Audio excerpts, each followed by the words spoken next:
እጅግ የሚያሳዝን ነገር ተፈጥሯል። ብሩክ የማይወጣበት ወጥንቀጥ ውስጥ ገብቷል።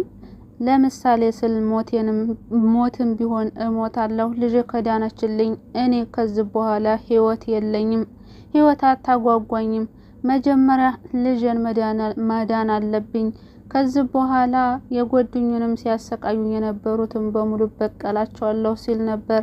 ነገር ግን ብሩክ ሌላ ያልጠበቀው ችግር ውስጥ ገብቷል እና ብሩክ እንግዲህ እድሜ ልክ የሚያሳስር ወንጀል ሰርቷል። እንግዲህ ተጠፋ 2-3 ቀን አስቆጥሯል።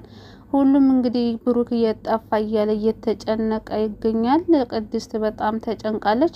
ብሩክ የጠፋው በእኔ ምክንያት ነው ብላ እያሰበች ትገኛለች። ነገር ግን ብሩክ የጠፋው በቅድስት ምክንያት ሳይሆን ራሱ በሰራው ወንጀል ምክንያት ነው። ምሳሌን ያሳከመበት ቤቱን ሽጦ ሳይሆን አደንዛዥ እጽ ወደ ውጭ በመውሰድ ነበረ። አደንዛዥ እጽ ደግሞ እንግዲህ እድሜ ልክ የሚያሳስር ትልቅ ከወንጀሎቹ ወንጀል እድሜ ልክ የሚያሳስር ወንጀል ነው የሰራው።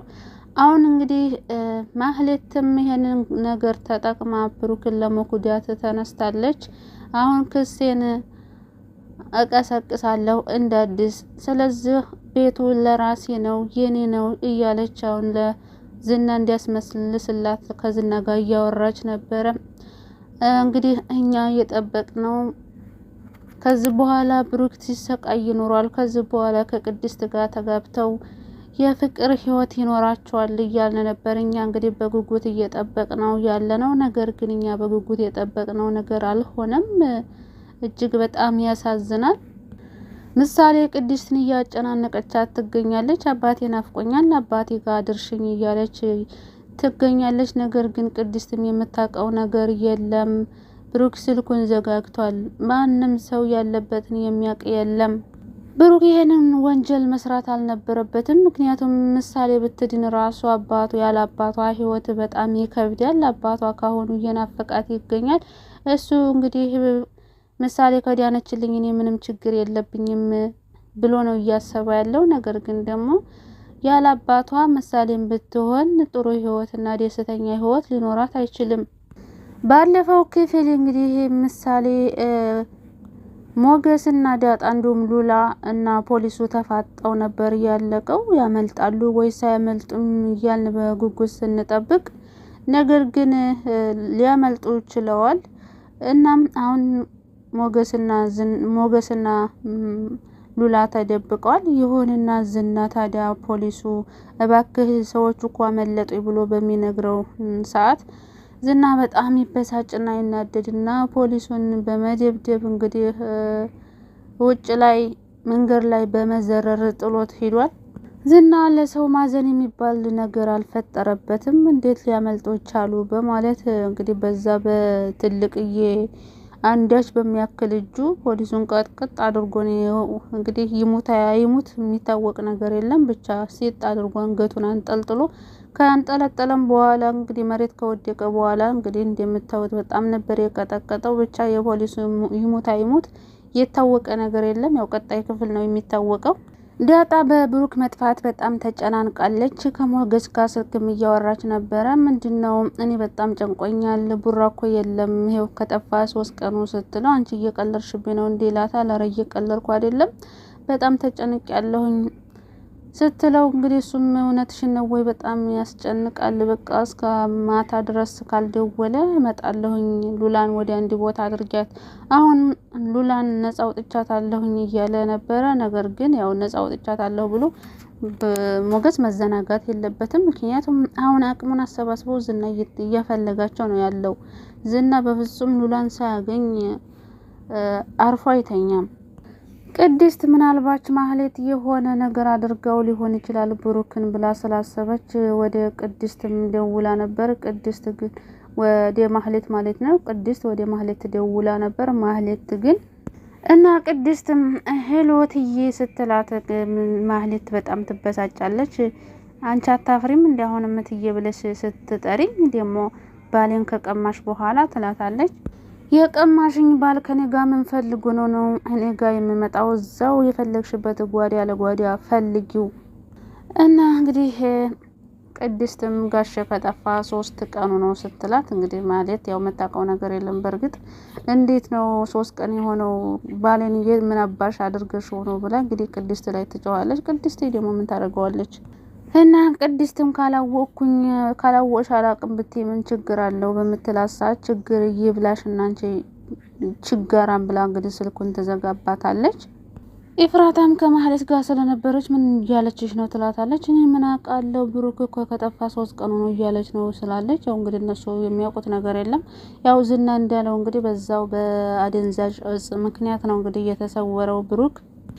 በመጨረሻም እንግዲህ ቅድስት የሆነ ነገር ካገኘው ብላ ወደ ውጭ ለመውጣት ትወስናለች። ምሳሌ ልብስሽን ለባብሽና ገበያ ደርሰን እንምጣ በምትላት ሰዓት ምሳሌ ምንድነው ብር ከየት አግኝተሽ ነው አባዬ እንደሆነ የለም ትላታለች። ቅድስትም እንደ በደሞዜ ነው በዚህ ምድር እኮ ደሞዝ የለሽ ብቸኛይቱ አንቺ ነሽ ትላታለች። በእርግጥ ደሞዟን ተቀብላ አታውቅም ነበረ ቅድስት በሁሉንም ለምሳሌ ሕክምና ውለው ብላ በነፃ ነበር እየሰራች የነበረችው። ምሳሌም ታኮርፍና አብረሽ አልሄድም ትላታለች። ቅድስትም እንደዛ ከሆነማ ዝቤ ተቀመጥሽ የሚደርስብሽን አንቺ አታውቂውም። እና እንግዲህ ያው ቅድስትና ምሳሌ ልብሳቸውን ለባብሰው ወደ ውጭ ለመውጣት ሲሞክሩ ውጭ ላይ ማህሌትና ዝና ተገትረው እያወሩ ነበረ። እኔ የምልህ ዝና ብሩክ ጠፍቷል እንዴ የሚል ጥያቄ ተጠይቀዋለች። ዝናም ታዲያ ማነው የነገረሽ ይላታል። ቅድስትና ደውላ ብሩክን አላየሽውም ያላለችኝ መሰለህ እንዴ ስትለው ዝናም ታዲያ ምንድነው ምን አልሻት ምን አይነት መልስ መለሽላት? እና ታዲያ እኔ ምን እላታለሁኝ እኔ የት እንደደረሰ አላውቅም ትለዋለች። አሻንተስ የምታውቀው ነገር የለም ወይ በምትለው ሰዓት እኔ ምን አውቃለሁኝ ስለሱ እኔ ጠላቴ ሞገስ እንጂ ብሩክ አይደለም ይላታል። ማህሌት ግን አላመነችውም። ምንም አይነት መረጃ አልሰማህም እንዴ ስለ ብሩክ? እና ማህሌትም ሀሳብ ይገባትና እንዴት 2 ቀን ሙሉ ሰው ይጠፋል ትለዋለች። ዝናም እንዴ አንቺ ሴትዮ ቆይ ታፈቅረዋለሽ እንዴ አሁንም የሚል ጥያቄ ይጠይቃታል። እሷም መረረ እንዴ ብሩክን ማረ ባፍንጫ ይወጣ ትላለች። በርግጥ ተወደዋለች ማለት ብሩክን ተወደዋለች ያው ገንዘብ አስበልጣ እንጂ ከሱ እንጂ ብሩክን ታፈቅረው ነበረ። ግን ደግሞ ከብሩክ ገንዘብ ይበልጣል ብላ ነበረ የተጣላቸው። ግን ለዝና ይምሰል ረብ አፍንጫ ይወጣም የሚል መልስ ነበር የመለሰችለት። ዝናም ታዲያ ለማንኛውም አሁን ጉዳያችን ሉላና ሞገስ ናቸው ባክሽ ማህሌት ላብድ ነው አለ። ማህሌትም ታዲያ ምን ማድረግ እንችላለን? ይኸው ጠፋችብን አይደል እንዴ ምን ማድረግ እንችላለን? ያው እንግዲህ ማህሌት ሉላ እንድትገኝ አትፈልግም። ያሁን ያላት አላማ ዝናን ለራሷ ለማድረግ ነው ተፍ እያለች ያለችው። ዝናም ታዲያ እድሜ ዘበኑን ሲፈራውና ሲሸሸው የነበረው ጊዜ ደርሶበታል። ይሄንን ነገር አንድ ቀን መጥቶ ሞገስ ሉላን ይቀማኛል እያለ ይፈራ ነበረ። እና አሁን ታዲያ እኔ ጥፋቴ ያን ጊዜ ሞገስን ባለመግደሌ ነው ይሄ ነገር የደረሰብኝ እያለ የራሱን እየወቀሰ ይገኛል። በገለው ኑሮ እስካሁን ድረስ ሉላ አጠገቤ ነበረች፣ የኔ ስህተቴ ሞገስን አለመግደሌ ነው እያለ ይጸጸታል። እና አሁን ዝና ስለ ሉላና ስለ ሞገስ ምንም የሚያውቀው ነገር የለም፣ ምንም ፍንጭ ነገር የለም። ነገር ግን መጨረሻ ላይ እንግዲህ ቅድስትንና ምሳሌን እንደዚህ እየወረቁ እየተጫወቱ ሲሄዱ አይታታለች ማህሌት ስትመለከታቸው ታዲያ የው ምሳሌና ቅድስት ብላ ትነግረዋለች። እየተራወጡ እንግዲህ ወደ ቅድስትና ወደ ምሳሌ ይሄዳሉ። ቅድስት ታዲያ በጣም ነው የደነገጠችው ማለት ነው። የሁላችሁ ተጠጉኝ ከሆነ ለፖሊሱ ነው የሚደውለው እንዳትጠጉን። ማህሌት ታዲያ ሉላን አፈቀች ስትል ነበር አይደለ? ይሄው እና ምሳሌና ቅድስት አለፉ ትለዋለች። ይሁንና ቅድስት የምታውቀው ነገር የለም። ሉላና ሞገስ የት እንዳሉ የምታውቀው ነገር የለም። ይሁንና ግን ያው ቅድስትንና ምሳሌን ይዘው እንግዲህ ሊያፋጥጧቸው ነው። ወይ ጉድ! ቅድስትና ምሳሌ እና ቅድስትንና ምሳሌን ያዝና ሚስትህን ተቀበላለች። አረች ማህሌት ግን ምን አይነቷ ናት? አንዳንዴ ሉላን እንዲያገኝ አልፈልግም ትላለች። አሁን ደግሞ ሉላን አገኝ እያለች ነው። በእርግጥ ምን እንደምትሰራ ራሷ አታውቅም ማህሌት። ምሳሌ እንግዲህ በጣም ተጨንቃለች። ምን ሊያደርጉን ነው የሚመጡት? ሊወስዱን ነው እንደሚመጡት? ቅድስትም እንግዲህ በጣም ብትፈራም አይዞሽ ምሳሌ አይወስዱንም፣ እኔ ያለሁልሽ አይዞሽ። እንግዲህ ቅድስትም ያውላችሁ ነግራቸዋለሁኝ፣ አሁኑኑ ነው ለፖሊስ የሚደውለው እንዳትጠጉኝ እያለች ስታወራ፣ ማህሌት በእርግጥ ፖሊስ ትፈራለች። እንግዲህ ቅድስትም ከዚህ በፊት ራሱ ለፖሊሱ ደውላ ሁሉንም ነገር ነግረዋለች። የሆነ ነገር ቢደርስብኝ ራሱ ተጠያቂቱ ማህሌት ናት ብላ ለፖሊሱ አስረድተዋለች።